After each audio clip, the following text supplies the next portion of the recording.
ஆப்கானிஸ்தானுக்கு எதிராக தங்களோட சொந்த மண்ணில் இந்தியா விளையாடுற T20 கிரிக்கெட் தொடர் சீக்கிரத்தில் ஸ்டார்ட் ஆக போகுது. அதுக்காக அறிவிக்கப்பட்ட இந்திய அணிக்கு ரோஹித் சர்மா கேப்டனா அறிவிக்கப்பட்டிருக்க நிலைமையில விராட் கோலி மறுபடியும் தேர்வு செய்யப்பட்டிருக்காரு.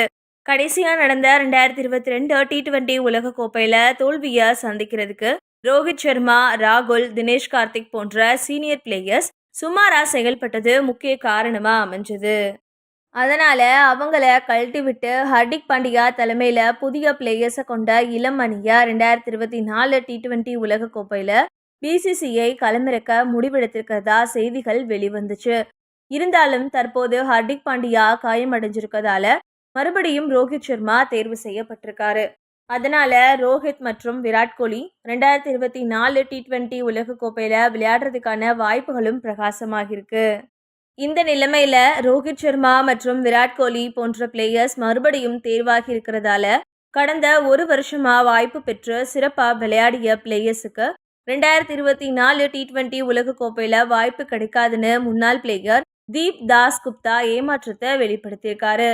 குறிப்பா ரிங்கு சிங், திலக் வர்மா, ஜெய்ஸ்வால் போன்ற யங் பிளேயர்ஸுக்கு வாய்ப்பு கிடைக்காதுன்னு தெரிவிக்கிற அவரு இது பத்தி என்ன பேசியிருக்காருன்னா, இந்த முடிவால ரிங்கு சிங் போன்ற பிளேயர்ஸுக்கு வாய்ப்பு கிடைக்காது. விக்கெட் கீப்பரா நீங்க சஞ்சு சாம்சன் அல்லது ஜிதேஷ் சர்மாவை தேர்வு செய்யணும். இங்க நான் T20 உலக கோப்பையை பத்தி பேசுறேன். குறிப்பா ரிங்கு மற்றும் ஜெய்ஸ்வால் போன்ற பிளேயர்ஸ் சமீபத்துல கிடைச்ச வாய்ப்புகள்ல நம்மள கவர்ற வகையில செயல்பட்டாங்க. அதுலேயும் குறிப்பா ரிங்கு சிங் ஃபினிஷிங் செய்யக்கூடிய ஸ்பெஷலான தனித்துவமான வேலையை சிறப்பா செஞ்சாரு. உங்களுக்கு எப்பவுமே நிறைய டாப் ஆர்டர் பேட்ஸ்மேன்ஸ் ஈஸியாக கிடைப்பாங்க. ஆனால் 7 இல்லைனா 8 போன்ற மிகவும் கடினமான இடத்துல அசத்தக்கூடிய ரிங்கு சிங் போன்ற பிளேயர்ஸ் அரிதாவே கிடைப்பாங்க. ரிங்கு மற்றும் திலக் வர்மா போன்ற பிளேயர்ஸுக்கு ஆப்கானிஸ்தான் தொடரில் வாய்ப்பு கிடைக்கலாம்.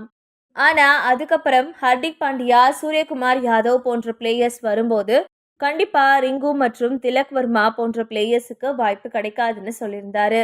மேலும் 2022 T20 உலக கோப்பையில சுமாரா விளையாடின சீனியர் பிளேயர்ஸுக்கு மறுபடியும் வாய்ப்பு கொடுக்கப்படுவது இந்திய அணியை வருங்காலத்தை நோக்கி சரியான பாதையில நடக்க வைக்க உதவாதுன்னு அவர் சொல்லியிருக்காரு.